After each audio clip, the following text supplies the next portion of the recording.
देखिए, पुलिस की तो हमेशा प्रायोरिटी रही है crime control, law and order situation maintain रहे, ज़िला में शहर में क्राइम ना रहे, और अगर है तो उसको कंट्रोल किया जा सके। क्रिमिनल्स के अंदर भय पैदा हो, पब्लिक के अंदर पुलिस के प्रति जागरूकता रहे और पुलिस के लिए एक सद्भाव रहे, पब्लिक और पुलिस में आपस में समन्वय रहे। इसके लिए मेरी कोशिश यही रहेगी कि ज़्यादा से ज़्यादा मेरा इंटरेक्शन रहे पुलिस के साथ, पब्लिक के साथ और मीडिया के साथ, और जो भी सोसाइटी के सारे एंगल्स हैं उस पे हम नज़र रखेंगे।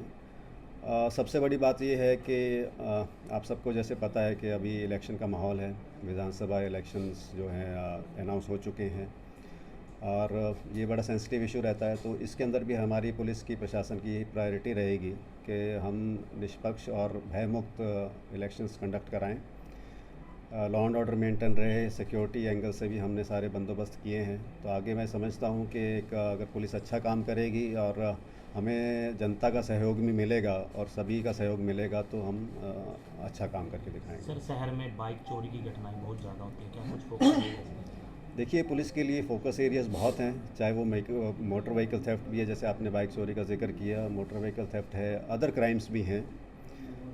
तो पुलिस की प्रायोरिटी रहती ही है, फोकस रहता ही है कि क्राइम पे कंट्रोल रहे, क्राइम ना हो, ज़्यादा से ज़्यादा हमारी पुलिस प्रेजेंस दिखे, हमारे जो ऑफिसर्स हैं, डीएसपी साहिबान हैं, एसएचओ, चौकी इंचार्ज हैं, अदर जितने भी हमारे यूनिट्स हैं सभी हाइपर एक्टिव रहें, ना केवल इलेक्शन के माहौल में, बट ये हमारा रूटीन का काम भी है। हम चाहते हैं कि इस प्रकार की सोसाइटी में कोई हुड़दंग ना हो, भयमुक्त सोसाइटी हो। तो उसके लिए मेरे पास कई सारे इनपुट्स भी हैं और मेरे खुद की सोच भी है। जो इशू पब्लिक एट लार्ज को अफेक्ट करता है, चाहे वो ट्रैफिक जैम है, ट्रैफिक की समस्या है, थेफ्ट की समस्या है, ईव टीजिंग की समस्या है, बुलिंग की समस्या है, या फिर जो ये आवारागर्दी है, इस पे मेरा मेन फोकस रहेगा। मैं चाहूँगा कि पब्लिक भी इसमें मेरा सहयोग करे, पुलिस का सहयोग करे और हमारा इस पे कड़ा रुख रहेगा। जीरो विधानसभा चुनाव है सर, तो किस प्रकार से जो जाम की स्थिति निजात मिलेगा, आमजन के जो रास्ते हैं वो बाधित ना हो सके? देखिए, चुनाव के इसमें अवसर में आप देखते हैं कि जुलूस जलसे निकलते हैं, कैंपेनिंग होती है। ये एक ऐसा इशू है जो कि रहेगा, होगा भी, और इसको हम अवॉइड नहीं कर सकते। लेकिन हमें, अगेन मैं वही पे कहना चाहूँगा कि हम जो परिस्थिति है उसको देख के हम अपने बंदोबस्त ज़रूर करेंगे, सारे इंतज़ाम लगाए जाएंगे। ट्रैफिक जो हमारे यूनिट है उसको हम हाइपर एक्टिव करके ड्यूटियाँ लगा के उनसे अच्छा काम लेंगे। जीरो टॉलरेंस को लेकर सर क्या कुछ अधिकारियों को आपकी तरफ से संदेश रहेगा?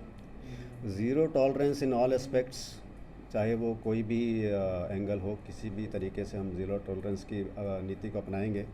ज़ीरो टॉलरेंस का मतलब ये है कि जहाँ पे हमें जो काम करना है वो काम ना करके अगर हम कुछ अलग दिशा में काम करेंगे, जिससे कि डिपार्टमेंट की, सरकार की छवि धूमिल होती है, पुलिस महकमे की छवि धूमिल होती है, तो उसके लिए 100% ज़ीरो टॉलरेंस रहेगा।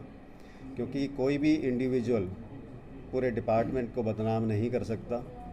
तो मैं ये चाहूँगा, और ये मेरी सबसे अपील भी है, जनता से भी अपील भी है और पुलिस डिपार्टमेंट को भी यही कहना चाहूँगा कि जनता के हित में काम करें और आप जिस चीज़ के लिए आप अनुबंधित हैं, जिस चीज़ के लिए आप तनख्वाह ले रहे हैं, उस चीज़ के साथ जस्टिस करें। इलेक्शन में जो है ये असला धारकों को किस तरह के निर्देश दिए? देखिए, इलेक्शन के माहौल में बहुत सारे डायरेक्शंस होती हैं, डायरेक्टिव्स होते हैं कमीशन के द्वारा, और एक लिखित में इंस्ट्रक्शंस हैं। तो उसमें वन ऑफ द इंस्ट्रक्शंस ये भी है कि असला जमा कराना होता है। तो ये जो इंस्ट्रक्शन है इसको फॉलो किया जाएगा, जिस तरीके से बाकी इंस्ट्रक्शन फॉलो की जाएंगी कि क्या करना है, क्या नहीं करना है। जो कोड ऑफ कंडक्ट है, जो मॉडल कोड ऑफ कंडक्ट है, उसकी पालना हेतु सारे एक्शंस का काम किए जाएंगे। सबसे ज़्यादा नशा सप्लाई होता है अपने जो एरिया, तो इलेक्शन के दौरान देखिए, ना केवल इलेक्शन के दौरान, ये हमारा एक प्राइम टारगेट है नशा मुक्ति। चाहे वो नशा किसी भी प्रकार का हो, चाहे शराब का नशा है और लेकर के, चाहे स्मगलिंग भी है, और दूसरा नशा जिसकी वजह से शायद हमारा यूथ ख़राब भी हो रहा है, तो वो भी मेरी एक मेन प्रायोरिटीज़ में वन ऑफ द प्रायोरिटीज़ है। तो किसी भी, क्योंकि मैंने अभी पदभार संभाला, तो मैं समझता हूँ कि अभी मैं पूरे एरिया की जानकारी लेके सारी जानकारी लूँगा, और आपसे भी यही सहयोग है, जनता से भी यही सहयोग है कि मुझे जानकारी दें। मैं 24/7 अवेलेबल हूँ। आप मुझे फ़ोन पे संपर्क कर सकते हैं, मैसेज करके बता सकते हैं कहाँ पे क्या इशू है, किस चीज़ के लिए पुलिस की आवश्यकता है, तो उस चीज़ को ज़रूर संज्ञान लिया जाएगा। सर केवड़क में कोविड के लिंग मामले में मतलब धरना दिया जा रहा है कई गाँव के लोगों द्वारा, उनका कहना है कि जो लड़के की माँ है उसको गलत पकड़ा गया है। देखिए, ये एक इन्वेस्टिगेशन का इशू है और आप जैसे समझते हैं, जानते हैं, आपको पता भी होगा कि इसकी इन्वेस्टिगेशन क्राइम ब्रांच में, स्टेट क्राइम ब्रांच में चल रही है। मेरी जानकारी के अनुसार ये मुकदमा जो दर्ज हुआ तो इसमें जिस एंगल से भी कार्रवाई हुई है बिल्कुल ठीक हुई है। उन लोगों का कहना है कि इसमें कोई पर्टिकुलर अगर उसकी मदर या किसी के बारे में भी कहते हैं कि उसको गलत अरेस्ट किया या गलत उसका नाम है उसमें, तो इन्वेस्टिगेशन का मुद्दा है। मैं समझता हूँ कि बिल्कुल फेयर एंड जस्ट इन्वेस्टिगेशन होगी।